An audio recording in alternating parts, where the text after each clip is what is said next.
Hello. Hi. We are gathered here today to talk about relationships Mm-hmm. and couples. And we thought we'd have a little sit down. We haven't done a podcast together in a while. No. People probably miss you. Maybe. Leave 7,000 comments in the comments below if you missed Imogen. But we thought we'd talk about something cool that we've been doing for a while now. We've been doing it for like 12 weeks. It's basically More finished. than that, yeah. Yeah, because we skipped a couple of weeks. It's basically finished at this point. We have been coupling or counseling. We've been coupling and counseling a couple. Well, they're already coupled, but yes. Yeah, but we helped them be coupled. Okay, we didn't do that, but they're already coupled. So this is something that I've wanted to do for a long time. I've wanted to have female coaching clients. At this point, I've had quite a few. You said for ages. I remember you saying years ago, like, how cool would it be if I got to, like, coach a woman? What if I could coach a woman? And I think Imagine you if threw a in, woman would respect me. I think you threw in that you were interested to do, like, couples Yeah, I've wanted that for a long time, coaching but as well. it wasn't something that I thought I deserved or was ready for, or it just seems so out there, especially when my content very much started out being, let's just say, solely focused on men's sexuality. Yeah, and I would say very unapproachable for women at the start. Yeah, at the start, I was very much like, let's get laid, let's just get laid. That was very much the content for the first maybe 2 or so years. And so I kind of knew that I wanted at some point to work with a couple, or I would love to do little bits and pieces. And I did that couple. I did one call like a year ago where I did it with a coaching client, a male coaching client. And then his girlfriend came on for like another 2 hours or so. But I think it was almost accidental, if I remember correctly. Yeah, 'Cause it the wasn't intention- intended like that. Yeah, it was only meant to be with him, but then she happened to be there. And I said to him, look, I'd love to talk to your girlfriend if you want, because I'd like to make sure she's okay with the topics that we're discussing. I'd like to give her a bit of advice if I can, because you're only getting the advice. Like, I'm only giving you, the male, the advice. I feel like that's only one side of the equation, because they were basically trying to figure out if they wanted to stay together or not. And so I sat down with her immediately afterwards. Like, he just left the room, and I sat with her for, it ended up being like 2 or so hours. So the entire call was like 5 or 6. Because you can't help yourself and want to talk and talk. I did, because she was hurting. She was like, she cried within like a minute of coming on, and I was like, okay, let's fucking go deep on this. So that was really interesting. And I've since then I've worked with another female coaching client. We worked on depression and meaning of life and improving and all that kind of stuff when you're in the throes of depression. And then this couple that we're talking about here now, we've worked with them for, like you said, more than 12 weeks, because we skipped a couple of weeks here and there when we went away and then they went away. And that's been a hell of a lot of fun. And you've actually been coming on all of the calls, all of them except for like 1 or 2. You've come on the calls as well, and you've basically been coaching them alongside me. Yeah, and there's been 4 of us on each call, basically. So so we all sort of 2 sit couples. down. Yeah, and it's been, I guess I'd ask you, how has it been for you? What's it been like for you coaching other people? Were you nervous to start? Did you feel like an imposter? I don't think I actually had so much of the imposters. Okay, somewhat and I think it was more so because I'm quite a bit younger than you, and I think this couple's around your age. So I feel like a little kid. They're in their late little 20s, kid sometimes. I think he might be in his 30s, and you're 23 for context. Yes, and so it does feel slightly odd giving relationship advice to somebody that is older than me. But I think a lot of it, at the end of the day, came down to personal experience and what we've gone through. So it felt like I did have like the ability to talk about that. Yeah. And a lot of people worry about what you're talking about. If they want to get into content creation, maybe you want to start a YouTube channel like this, maybe you just want to coach, maybe you just want to help people. A lot of people will put this pressure on themselves that they have to be the expert, that they should be like older than the person that they're giving coaching to. And by the way, guys, I've done coaching with a guy who was like 59, and yeah, I felt exactly like this a little bit. For the first like 30 seconds, I was like, this guy's like, I'm 34 at the time, I think it was. He's 59. But I just kind of thought, okay, well, I'm not going to be the expert on life. He's been around for longer than me. I'm not going to pretend that I have knowledge on things that maybe I don't have knowledge on. I will just speak from my personal experience and tell him what's worked for me, and I'll be very humble. And that's all we're ever really trying to do when you give advice. So I think for anyone else listening, if you want to get into YouTube, or you want to coach people or help people, or just even have a positive impact on other people, especially if you're a younger guy, lots of my audience are quite young. And I think a lot of them feel like, well, I'm just a young guy. I don't have any advice to give. Yes, be humble. Like, don't sit there and tell a 50-year-old that you know about life, but you can still help people. You can still say, hey, let me listen. I'll just humbly tell you what's worked for me. I'm not saying it'll work for you, but here's what's worked for me. Maybe you could try that. Like, you can, and you definitely have done that on the calls. You've said, like, this is how I've felt. This is how I've addressed it. Maybe you could try that. Yeah, I even notice it, and I try not to do it too much, but notice that I add in caveats of like, this is what I know worked for I'm me. dumb and young. You don't say that. Without saying that. But I think something else that's also been very cool for me to be on the calls is actually seeing what happens behind the scenes when you go on calls. Because you kind of see just, what my coaching is like. yeah, because you kind of just go away into this room, and I put headphones in so that I'm not listening to your conversations, and I don't really know what you're doing. And you tell me about it. Coaching people. Yeah, and you tell me about it, and I get that the dynamic of our relationship is a lot of like talking about ideas and trying to find solutions to problems. So maybe a lot of the conversations that we have end up being a lot like the coaching calls. And I think that was what I realized was like, it was almost like the calls very much emulated a lot of the conversations that we have when we try and problem solve in our life. Like stuff in our relationship. Which is interesting. Yeah, because I've never had the experience of like, what are you actually doing on your calls? Okay, so I guess other people might have questions of like, what is Andy like on calls? What are the calls like? What are the clients like? What is the communication style like? Is Andy... I know I'm asking like 100 questions. We can go through each one at a time. Is Andy like aggressive in how he coaches people, or is he more like hippie and like carefree and loving? Is he gentle? Is he forceful? Like, does he tell people to just stop being a pussy? Answer all those questions now. All of those questions. So I think you definitely still keep up that like very friendly, jokey demeanor. Like, you don't take yourself too seriously on the calls. You make a lot of jokes, a lot of bad jokes, and there's a lot of laughing. And I get the impression that your jokes rub off on your clients, and then they start telling more jokes. Yeah, hell yeah. That's my secret mission with coaching, is to get people to like you. I'm not even joking. That is a very deliberate thing that I do on coaching. I have Crisis Overcomer, otherwise known as Fotis, to thank for that. One of the moderators on my forum, because he was one of the first people that said, like, dude, you can be like even more carefree and jokey and stuff in your content, and that allowed me to do that more on coaching calls as well. Yeah. But I think that is a big part of your personality that comes through. Yeah, I think especially when you're coaching, because people have all of these. A lot of the time, they feel like the stuff they're working on is like the end of the world. Like, oh my God, what if women never like me? What if I can never be financially free? What if I'm always a loser? What if I never have friends? And I think being able to joke a little bit and having a little bit of levity in there to show them, like, you know, come on, I know we're working on big things here and I will help you with that, but we're here to have fun. I think that's important, or it's helped me. Yeah, and I guess to answer then one of your other questions is like, what's your style? Like, what do you like on calls other than the kind of friendly jokiness? I think you strike a good balance between like not serious, but passionate and like, let's get shit done and solve these problems. And also then like, it's okay. And you're allowed to like be sad or not know what you're doing or feel like a bit of a fuck up, and that's totally fine. So it's a balance of like, yeah, it's totally fine that things are the way they are. Now let's find a solution. And I think something that it was interesting because sometimes I would listen to what the clients were saying and I would be thinking in my head like, shit, I don't know the answer to that.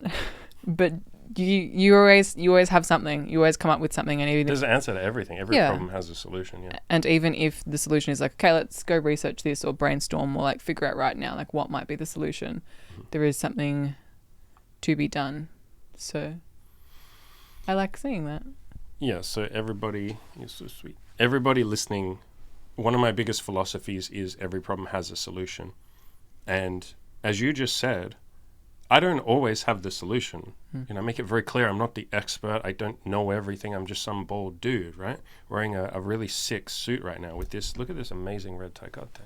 Fucking hell. I don't like the red tie. Like, I am hot as fuck right now. But like, I'm just some dude in a suit on the internet, right? Like, I don't have all of the answers, but I have the knowledge that every problem has a solution. There is a solution out there. And so even if I don't know what that solution is, guess what? There's such a thing as Google. And so you can all take that same advice. Like, every time you feel yourself hitting a roadblock, or you feel like you're not going to make it, or you feel hopeless, or you feel stuck or unsure or confused, or you don't know what the next step is, sit there and try and come up with a solution. You can ask other people as well. But if you really can't find a solution, you just Google it. And you're right. That is what I do on plenty of coaching calls. I'll be like, look, I don't know the answer to this. Let's fucking Google it right now. Like, let's Google this shit. And I'll start Googling it, and I'll be like, okay, well, this article says this. Maybe we could try that. Let's try this for 2 weeks, see how it works. If it doesn't work, I want you to report back actually in a couple of days so we don't waste too much time. Tell me how it's working. Sometimes people will ask, okay, we had a long conversation about this morning, didn't we? In the YouTube comments, sometimes people will ask very like theoretical questions where they'll be like, what I mean by that is they ask a question whether they would figure out the answer if they just went out and tried it. It's probably the most common type of question you get is like, what should I say to this woman? Like, how do I do this? And it's like, just go out and try it 5 times and you'll figure it out. There's almost this fear of like actually jumping in there and getting started. And so people procrastinate by saying, let me just watch all of Andy's YouTube videos or some other content creators' videos and sit around and not actually go outside and take action and do this thing. Forgot the original fucking point that I was making. There's always, every problem has a solution. And that's the way that it goes on calls. Yeah, every problem has a solution. How was I tying that in with my big ramble just then? Whatever, we're both very tired. We gave ourselves permission to suck on this podcast. Yeah, like not jumping in there and taking action. Yeah, my brain isn't working right now. My brain is so fucking fried, you guys. It really is. You said before this podcast as well, you were like, I don't know how this is going to go. And I was like, let's just give ourselves permission to suck. So it's the blind leading the blind. That's your takeaway from this podcast, ladies and gentlemen. Give yourself permission to suck. But yeah, do you want to say anything else that's different or interesting, maybe you didn't expect on coaching calls?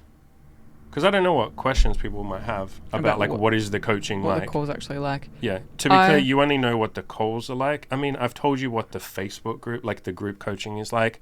I've told you what, like, you know what CAM is like. You haven't been on any of the group coaching calls, but you roughly know what they're like. Yeah. You probably don't. Actually, you probably don't know what they're like. You probably don't know how we have a little system. You have to put your hand up if you want to talk next. No, I don't really know about all of that. And but we go around the room so everyone gets a chance, and we stay until everyone's question has been answered, and sometimes that goes on for like 5 fucking hours. Cause no, I don't think we've had we've had a 4.5 hour. Really? Yeah, because that was ages ago. Because I'm a psycho. Yeah. But I want to make sure everyone's goddamn question. You would have had to have lots of pee breaks because you pee so much. I do. How many pee breaks did you have in 4 hours? I take a lot of pee breaks because I drink a lot of water. Look at this shit. I think we drink about the same amount of water, though. You look at your little piss week. I think when we're out, sometimes I drink more water than you. And yet which one is the woman's water bottle and which one is the man's water bottle? Have either of us taken a sip of those on this? No, because I drank like freaking 2 liters before we came on here. And I also drank quite a lot of water. And you pee twice. You pee twice as much as I do. We both agree I drink a lot of water. We do. I drink a lot of water too. Anyway. So anything else that's different on or unexpected on coaching calls? Or maybe something interesting. Some interesting insight that I give. I guess here's the question, like, do I ever yell at my clients? Let's ask like interesting questions like that. Do I ever yell at my clients? You never yell at them. Sometimes you'll go on passionate, like, not rants, but like you'll have passionate speeches where except you don't do it like that, where you will really like dive into somebody's question. Sometimes I think I get the impression that someone's asked a question, or in this case, one of the clients has asked a question, maybe a bit offhandedly, but then you end up going quite deep on a different concept, like around the philosophies, around thinking and mindset, and the way you actually like approach situations. And I liked seeing that because it reminded me a lot of our relationship, and that sometimes you will be going for a walk and then you'll get started on a topic, and 45 minutes later we uncovered the meaning of life itself. And I think that's very much part of how you process ideas or try and help people, is that you kind of get really stuck into these ideas. So you definitely don't yell at clients, but you'll get very passionate. And I think I wouldn't call it yelling, but I think the closest you get to is like I think you're very big on taking personal responsibility. Oh, and hell yeah, I know where this is going. And the Byron Katie, like being like you're the cause of your own suffering. And so often, especially when coaching a couple, there's been some things of like, I would like the other person to do this, or I would like this. And it's funny that a lot of it is like a lot of those conversations ended with you turning it around and being like, no, that's your job to fix that. Yeah. And so it's not yelling, but it's been like holding the mirror up in a way almost. And it was very interesting doing that exercise with this couple. I remember the one call where we did it, where we went through the things, I think it was around New Year's. Yeah. Because it was about the things that they would like the other person to do. Yeah, from the other person. Yeah, basically trying to change the other person or influence the other person. Yeah, and I think you even prompted that. I think you asked them, like, what would you like from the other person? Yeah. And then we actually basically went through each of those lists, but everything where they wrote, I would like the other person to, it was like... Yeah, I need the other person to change this, or I need the other person to do that. Yeah, you turned it around. And then, like, each party in the couple had it turned around on them of like, no, all of the shit that you want from your partner is basically all of it is... Yeah, I was like, this is your all your responsibility. Shit. You're just saying the other person should do this. No, it's your responsibility.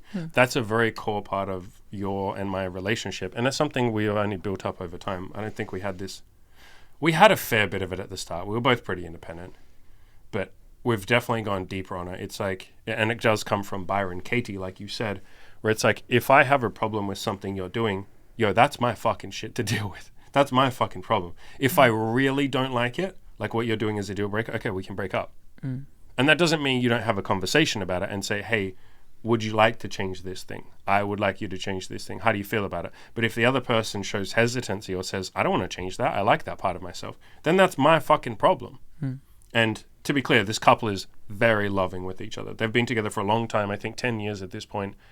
Like, yeah, they're one of the most like loving, kind, at least from what we've seen. They're like really, really nice people. Yeah, they're not the people that are sitting there going like, he needs to do this and she... Not at all. It's more that they wrote a list of like things they would like from their partner. Like, I'd like it if my partner dressed a little sexier because she's so wonderfully sexy and she doesn't believe in herself, and that hurts me a little bit because I want to see her believe in herself. And from her side of things, I wish that he would be a little more honest with his father because, I think he worries that his dad will judge him, but I actually think he's judging himself. It's not his dad who's like, they're doing it because they care about each other. None of it was complaining, actually. None of what they wrote. It was all like, I want my partner to grow and be better. Yeah. But yeah, it's exactly what you said. So much of relationships, we put it on the other person, but maybe we're not fully getting this across, and this would be easier on a coaching call rather than like a podcast. But yeah, you basically explain to the person, this is how I explained it to the couple, because I remember it was she that had something where she's like, I can't remember exactly what she said, but she basically said, it hurts me a little bit, this thing that he does. And he wasn't doing anything to her. It was something with his family. I can't remember the exact detail, but basically she cares about him, and watching him suffer through this hurt her. And that's what she was saying. So she was basically saying, I wish that, I can't even remember, but, I wish he would handle it differently so it wouldn't hurt him so much, because then it wouldn't hurt me so much. And what I got her to realize is, look, we can try and get him to do things differently. And this is what I'd say to any couple. You can try and get your partner to do things differently. That's always an option. Like, you can always go to that first. Like, hey, sweetheart, would you like to do this, right? It would mean a lot to me if you could do this. Do you think you could do this? Do you think you could stop doing this? You ask them first, because sometimes the answer is like, oh, sure, I didn't even know you wanted that. Like you said to me, because you're staying at my place, at my apartment right now for a little bit, you said to me a couple of months ago, hey, I don't like it that you leave your beard hairs when I trim in the shower. And I was like, oh, that's an easy fix. I can fix that in like 2 seconds. I said to you, hey, I don't like it that you leave the microwave door open all the time. Do you think that's something you could stop doing? I don't leave the microwave door open. I leave the time on the microwaver, so it's like not done. Yeah, because you're a psychopath. And then you got to use the microwave, and then it's got like 5 seconds on it. Yeah, you open the microwave before it's finished counting down, so then when the next person goes to use the microwave, it's like, has 2 seconds left, and you push start, and it goes 2 seconds, 1, 0, done, and it's like, what? I do that. I've gotten better at not doing that. So I said that to you, and you said the hair thing, and both of us are like, yeah, well, I can stop doing that. That's easy. I didn't even, that takes me like half a second to improve that, of course. If that brings you a little bit more peace in your life, sure, I can do that. So sometimes that is the answer. But other times, you're going to find that freedom or that peace of mind by realizing that you're the one that has the problem with the thing that the other person is doing. And if it's something that they don't want to change, or it's a fundamental part of who they are, peace comes from you accepting that that's who they are. And that doesn't mean that's who they will always be. Like, you want them to be improving. They probably want to be improving themselves. But That's where they're at right now. A good example is with you in the past, you've had moments of like deep sadness and depression, especially when we first moved to this new city. And yeah, I would find parts of myself that would be like, man, why can't she just like not be unhappy? Like she's being ungrateful. And I would say as much to you sometimes. And then it's like, no, wait, this is my fucking problem. You're sad and depressed because you left your entire life behind. If I have a problem with that, I have a fucking problem with that. Like, I will only find peace by me working through that and realizing, oh shit, like she's sad and depressed.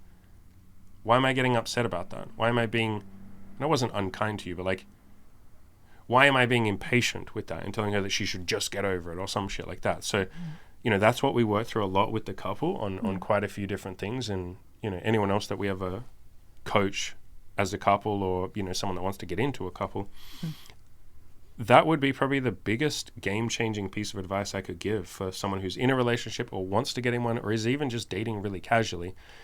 If you think the problem is the other person, and obviously there's deal breakers, but we're talking about the little stuff. You know what I mean? Like she leaves her socks on the floor or something, or she's kind of messy when she comes over, or she's not good at replying. That's a really good one that people get really frustrated over. She takes ages to reply. Have a conversation and say, hey, you know, it'd be cool if you replied quicker. Here's the reasons why. Do you think that's something you could do? If they don't change or they don't want to change, then it's your fucking problem. And you will find peace by just accepting it. Okay, this is a person who just takes a long time to reply. Yeah. The same way that a cat meows, a dog barks, and this girl takes ages to reply to text. Cool. Done. Like, or people who are late to stuff or like blah, blah, blah. If it's something that you've asked them to change and they don't change, then accepting that that's where they're at right now is good enough, or that brings the peace, I will say. So but it was cool to work with this couple, and I just give a few more suggestions as to how they can grow or become closer or communicate a little bit better. We worked on that a lot, didn't we? I've got no clue where I saw this, but I remember hearing something from a psychologist that basically said one of the greatest things I see, like, or the things that I really love to see, is that when couples will come to me, not when their relationship is basically already broken and it's like on its last legs and they're trying to save it, but when they come to me when it's okay or even good, but they want to make it. This couple has a great relationship already, which was definitely the case here, where it's good, and they were wanting to make it even better, come like closer, and specifically also start dating girls together, but. Yeah, they're having more threesomes with other girls that they date. They're getting into BDSM, opening up sexually, all of that sort of stuff. Yeah. Improving their physical appearance, both of them. Starting businesses. He started a business while he was with me. We'll talk about that in a second. So yeah, it was just very cool to see a really lovely pair of people. Yeah, they're very lovely. Just work on improving, if stuff. Anything. Yeah. Yeah, and I think let's make that clear. Like, we'll happily work with any couples or anyone who's, you know, casually dating who wants to improve something or fix something. But a lot of what I do is trying to get you guys and girls now as well.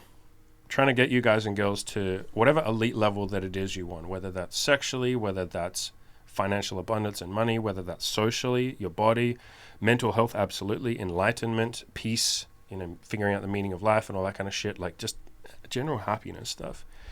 I really like working on or with people who want something very, very, very elite, and they understand that what they have right now is already like a pretty good base, and they're like, I think we can push this thing even further. I think we can do something amazing here. This couple is very much like that. They already have a really solid relationship. The way they're both so empathetic and kind to each other, even when giving like quote criticism, and they never took it as criticism with each other. It was very much like, hey, how can I help you improve? How can you help me improve? Like, we both want each other to be better. We want to be closer. We want to build this thing. And that was something that we stressed from the very start. I asked them both, what do you want out of this relationship? And they both gave me a list of like 5 or 10 things. And then we saw how those two things overlapped, like how everything they said overlapped with what each other wanted. And then we mapped out for each one of those 10, I think there were 10 things that they wanted. We broke them down into like even more smaller ones of like, okay, you say you want intimacy. Like you want intimacy and trust in your relationship. What's 10 ways that we can do that? Like, how can we build that on top of what you already have? You know, you say that you both want to feel understood and loved and appreciated.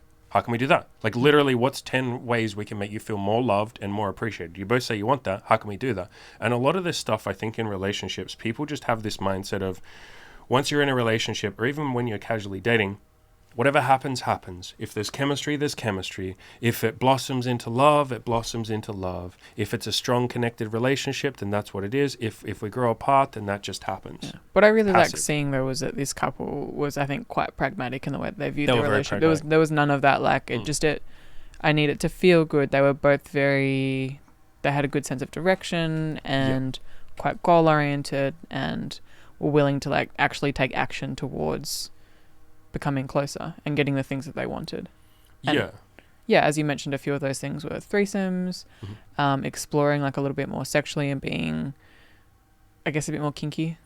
Yeah, I think they both opened up about some of their kinks. I'm pretty sure he would like me to keep this private, but he has some kinks that he would like to explore, and he opened up, to me about that, which I was very grateful. He asked you to leave. Remember, you and her to leave? Yeah. And he just wanted to talk to me privately. She may not be there, but yes. Okay. Yeah, he just wanted to talk to me about it, and I really appreciated that. I could see that it was something that he struggled with. I'm not going to say what it is. I have talked about this kind of stuff in previous podcasts. It's also something that I'm into, funnily enough, but I get that for a lot of men, they worry about this particular thing. I won't say what it is, but I really appreciated that he opened up about that and trusted me enough, I guess, to talk about that, and trusted his girlfriend enough to say, and she was like, yeah, I'll try that. That sounds fun. Like, they have a very, like, understanding, beautiful relationship for sure. Yeah, and I think speaking about, like, openness and vulnerability, even, like, little things, like, so one of the things that you told them to go out and do was, in order to meet women on Tinder, which is mainly how we do it, so the advice that we give is, like, make good online dating profiles, especially like a female dating profile is really helpful if that's available as an option. And so a lot of the advice you gave was like, go out, take better photos, because it's just going to make finding women a hell of a lot easier. And so I feel like there was even a lot of vulnerability in having to basically learn how to take good photos and then showing both of us a bunch of them to see which ones work. Because I know especially the woman in this couple, she didn't like being in front of the camera, and that was very much something that I related to, because long time ago now, but I hated being in photos when I first met you. You did, yeah. I basically wouldn't even be in a selfie with you, and now I do all sorts of stuff in front of a camera, and I think that's definitely something that I related to her on. You've come a very long way. Yeah, and so I very much appreciate the vulnerability that they had to open up to us, not only about like the situation, the relationship, but even things like showing photos. Yeah, where they felt goofy and they felt awkward. Yeah. And I feel the same when just my normal single male coaching clients come to me and they share their dating profile pictures. I understand there's a lot of vulnerability there. Some of them feel like they will add caveats in, like they'll say, I know these pictures are bad, and we're like, that's okay. Dude, if they're bad, they're bad. You're scared of looking like an idiot. Yeah, and I think it's worth reminding everyone that you're probably going to look a bit like an idiot at the start. It's why the first article I ever wrote was give yourself permission to suck. It's okay if you suck at the start. It's okay if your pictures are bad. You improve over time. So yeah, helping them with those Tinder profiles was definitely fun. What else did we help him with? Business, I guess. Say business. He's going to parlay it into a business, but starting a YouTube channel. Yeah, which has been cool. Yeah, he's only been doing that for like 8 weeks or something, 10 weeks, something. He hasn't been doing it the whole time. He already has 400 subscribers. He had a video that has 63,000 views. Which is amazing. Which is fucking crazy. It was like his fifth video too. Yeah. It just blew the fuck up. So he's clearly found a niche, but he was so unbelievably terrified to start a YouTube channel. So many of my clients now come to me like, please, can you help me start a channel? Like, that's what I coach a lot of guys on now. Can you help me start a business? I'm going to do an interview with a guy in the next week about doubling his income. He went from like 18,000 to like 45,000 US dollars a month. Very cool. While working with me. Like is definitely something that we're helping people with a lot more. But yeah, we helped him with the YouTube channel. Yeah. We helped her follow her pursuits more, writing, something she's passionate about. She sent me, this was very humbling, this was very sweet. She sent me the draft, wasn't the full draft, but like the first chapter, I guess, of her book, because she was so hesitant.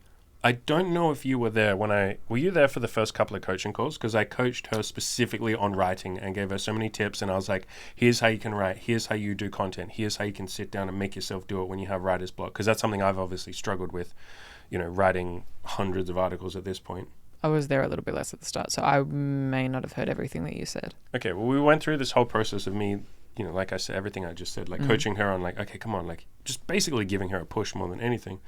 And like I said, it was very humbling. She sent me the draft of the first chapter of the book, and she gave so many caveats. She's like, I know this sucks. This is awful. My English is not perfect. Like, I know this is going to be terrible, but, please be gentle. And so I'm preparing myself. I'm thinking, okay, it's going to be a bit shitty. Yeah, it's going to be shit. It's going to be like broken English, even though both of their English is like immaculate, perfect. But I thought this is going to be like crap, and that's okay. I'll just say like, yeah, good job. Like, go write the next chapter. But I read it and I was like, this is fucking sick. Like, this is actually perfect. Yeah. Like, I don't think I would change anything. This is amazing. It gripped me. She ended the first chapter on a hook. Like, the second paragraph hooked me. The first paragraph I read it, I'm like, okay, it's pretty good. And the second paragraph, I can't remember exactly, and I don't want to, I'm not spoiling anything, I guess. It's like a sci-fi, fantasy, magic kind of book. And like, the second paragraph hooked me because she already talks about like the main character's motivations and how she had done something like that she couldn't take back or something, and she had to hide her magic, and she was slowly dying, and she knew she was going to die. I can't remember the exact context, but it was something really fucking interesting, and I was like, well, what the hell is this? And then the third paragraph introduced something else, and it was just really, really, really interesting. And so that was very humbling. I think if I can sum up, because we've pretty much finished coaching them now, I think they have 1 week left.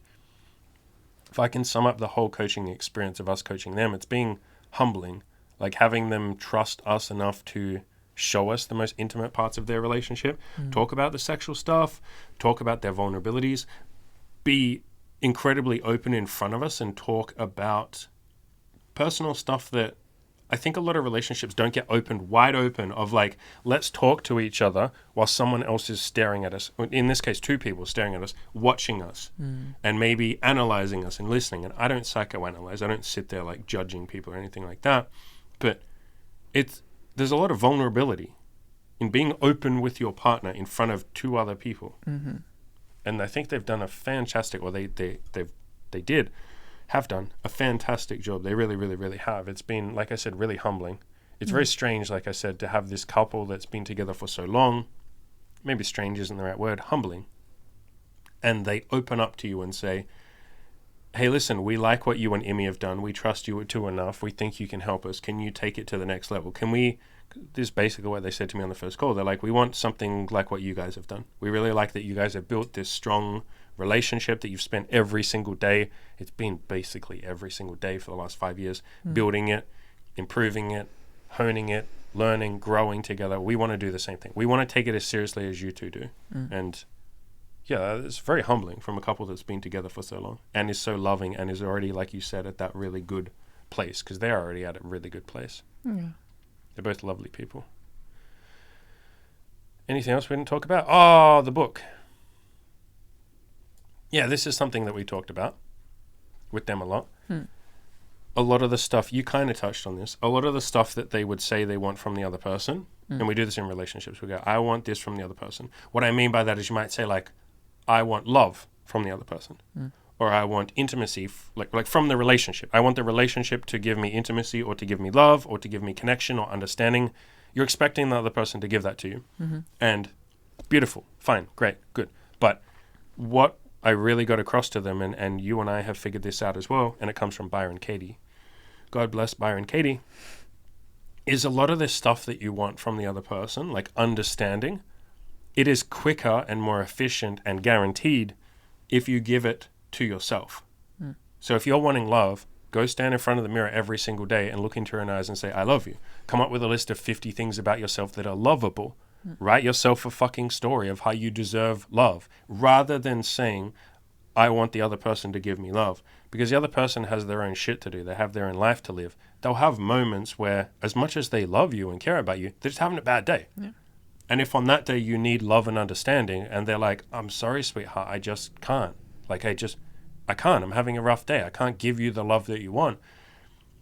if you then don't have a way of giving that love to yourself or that understanding, if you don't have a self-care, strategy, I guess you would say, you sit there and you get frustrated. You go, man, like, they're supposed to love me. You tell all these stories of, like, they're supposed to love me. They're supposed to be there for me. Like, they're letting me down. I'm always there for them. How come I always have to be the one that's there for them and they never do it for me? Like, you get very frustrated. But if you have some strategies that you can handle yourself, like, if I'm not feeling loved, fucking hell, let me go hang out with my friends because they love me. That makes me feel loved. Let me call my family so they can literally say, I love you. Let me look into my own eyes in the mirror so I can hear the words, I love you. Let me watch a romantic comedy so I can feel love. Let me go and pet a cat or something. Play with a dog that will lick me and I'll go, wow, I am loved. Let me, I don't know, walk up to a bunch of strangers on the street and smile at them. They will smile back and I go, wow, the world loves me. Other people love me. Like, I can go start a conversation with some old woman or man in a park and just be like, hi, how's your day going? We'll have a conversation and I'll see that they care about me because I'm sitting there talking. So if you have these strategies of how you can give yourself the thing you need, it stops you being that needy, dependent person. And I don't think either of these two are needy or dependent. Let's make that clear. But there were a few things where they said, I love it when this person can give it to me. And I really, really, really drilled into them like, yes, great, good. But you also want to be able to give that thing to yourself because then you just don't need the other person. You're not coming to them wanting needs to be met. You're coming to them going, yo, I already handled all my needs. Do you want to just hang out and have fun? It's a lot more of a carefree relationship, a lot less needy. Yeah, the relationship is the icing on the cake to an already very fulfilled self-fulfilled life. Yeah. Yeah, for sure. And so a really good book on that is, what's a really good book on that? Byron Katie's I Need Your Love, Is That True? I Need Your Love, Is That True? What a fantastic book. I will leave a link in the description to that book. Really good book. It's exactly what we've just talked about here. I think they both read that book. Yeah, because so they read something of Byron Katie because at some point you mentioned her so much on the calls that they were like, well, we're going to have to read this at some point. I feel like she does like little bits. She's done a fair bit of relationship counseling. She's done a lot, actually, I should be clear. But like, God, I feel like she would just be the world's best relationship counselor, because it's just like, I'm going to make sure that you're never going to be needy to the other person. You're never going to blame the other person. Yo, sweetheart, like, if you're unhappy, let's fix that. And that was, something that we definitely did with them quite a few times, where it's like, yo, hey, you're the one that's upset. And I remember saying this specifically. I was like, you're the one that's upset and you want the other person to do something to help you be less upset. I get that, but I care about you. I'm not even protecting them and saying, oh, you shouldn't make them change for you. No. Fuck them. We're here for you. You're the one that's feeling sad right now. You're the one that feels unloved. Let's fucking fix that. The quickest way of fixing that is not getting your partner to do something to make you feel loved. No, that's slow. Also, it's not guaranteed. Like I said, they might be having a bad day where they can't give that to you. The quickest way of fixing this for you is for you to march yourself into the bathroom right now and look in the mirror and have a conversation with yourself, or go hang out with your friends, or watch a funny movie, or whatever it is that would make you feel loved or feel better or feel, good about yourself. So yeah, you're saying it for the person who's sad. It's got nothing to do with the other person. You're like, yo, I want to help you. Yeah. And I think part of the reason why you preach Byron Katie so much is because it's been so integral in the growth of our relationship and us being closer and us not putting expectations on one another. So I get the sense that, like, that's been one of the most important people or books or whatever you want to call it that has helped our relationship, which is why you don't shut up about Byron Katie. Yeah, like I said, like, her books are just relationship books. They're life books. They're not even meant to be relationship. She doesn't even sell them as relationship books. No, but the philosophies in them apply so much to relationships. Yeah, and if on top of all of that, you still need a little more selling. The best way I can describe Byron Katie is she's a female stoic. She is just full-on stoicism in female form. In cute little grandmother form. She's like a cute little grandmother. Should we show her face on the fucking screen? Look at this, like... Wait, don't read that. No, ladies and gentlemen, you can't read that. I'm just kidding. You can look at that. That's a screenshot from a different video. But look at this. Look at this. How can you not love this grandmother? Look at this cute little grandmother face.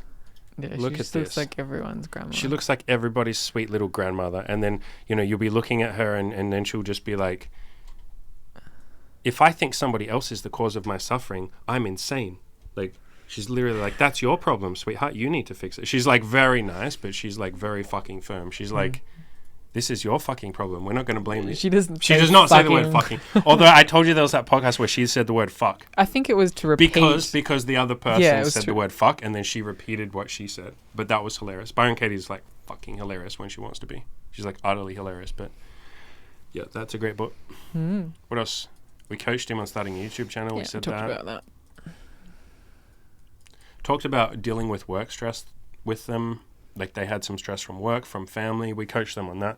A lot of what I do is really just like counseling, I guess. It's obviously getting people to reach elite goals. Like we said, this couple had like a couple of threesomes in the time they were working with us and improved their Tinder pictures and got them into BDSM and him starting his YouTube channel, which he's going to make into a business, all of that stuff. But a lot of it really is just counseling and telling people everything's okay. Yeah, people come to you with their goals, but then at the end of the day, it's a lot of talking through what's happening right now, what's stopping me, what's getting in the way of me kind of progressing with the things that I want. And often that's the little things that come up, like work stress or small like interpersonal relationship type issues. Like it's not necessarily like goals. It's like, okay, but like why aren't we getting the goals? Like what's in the way? What's happening with you right now? How are you thinking about things? How are you feeling? Yeah.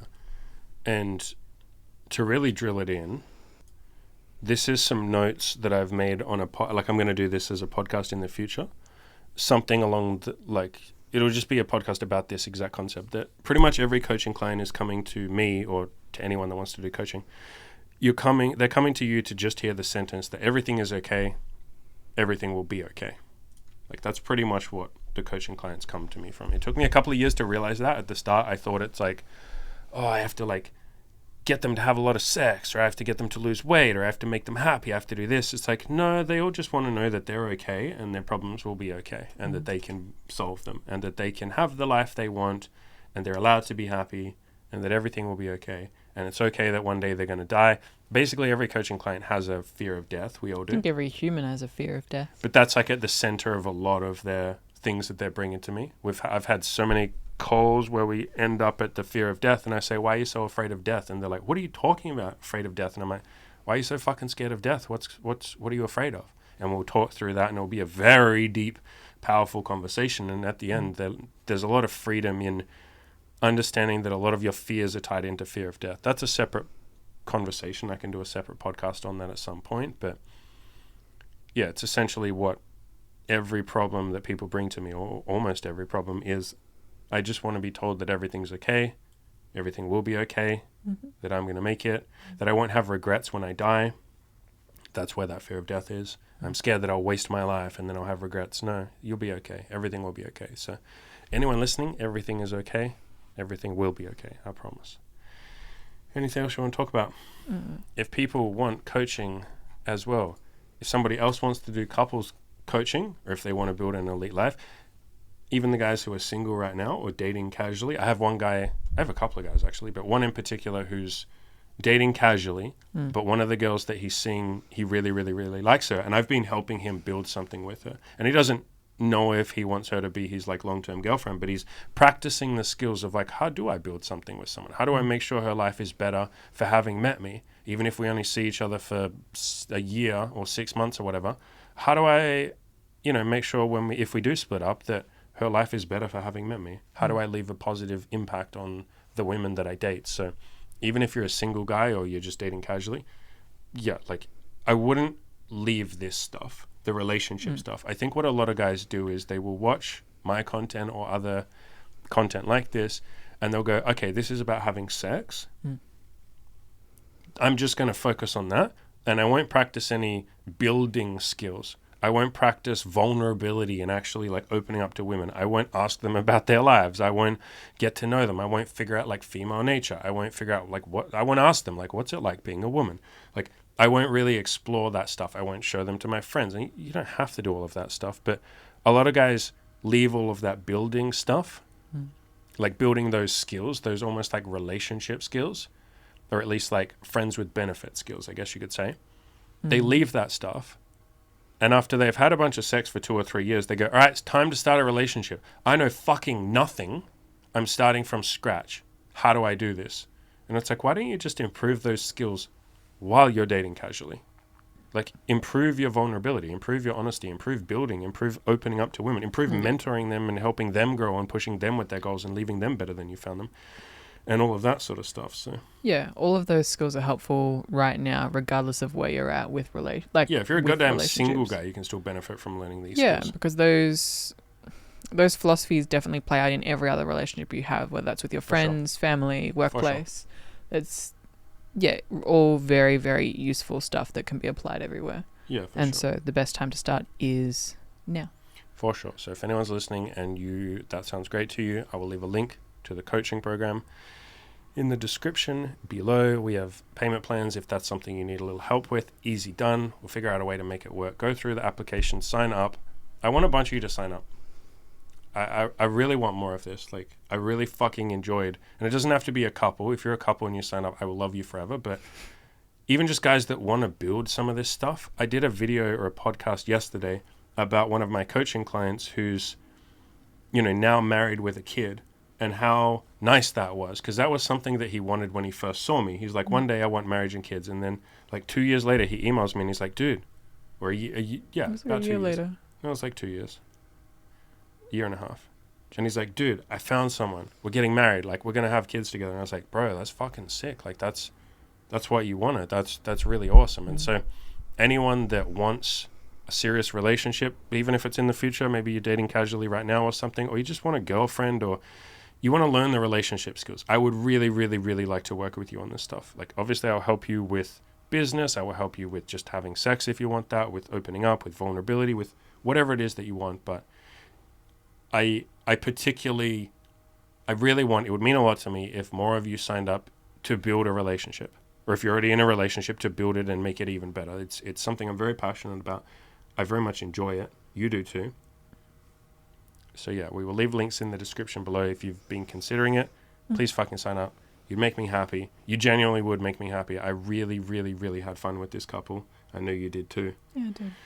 It's more of the direction of what I want to take my channel. I'll obviously still be doing stuff on sex and BDSM and threesomes and all that fun stuff. Like, we'll keep doing that stuff, but I really do want to move more in the direction of, like, advice for people who want to get married one day, advice for building a relationship. We've done a bunch of relationship videos, but I'm keen to do more. Anything you'd like to add, Missy? Mm-mm. You're so pretty with your orange hair. Do you think anyone noticed that your hair is orange? Yeah. I don't think anyone noticed. What do these people need to do? What's the end of the podcast? How do we sign off? I will salute as you sign off. Go out there and crush your goals. Goals, you said, not girls. I said goals. You said crush your girls. No, Don't I crush didn't. girls. Goals. Unless they're into it, but ask for consent. Go out there and crush your goals and girls if they consent. You salute with me. Salute. Come on. Salute. No, Salute, you freaking beautiful coward. Okay, salute.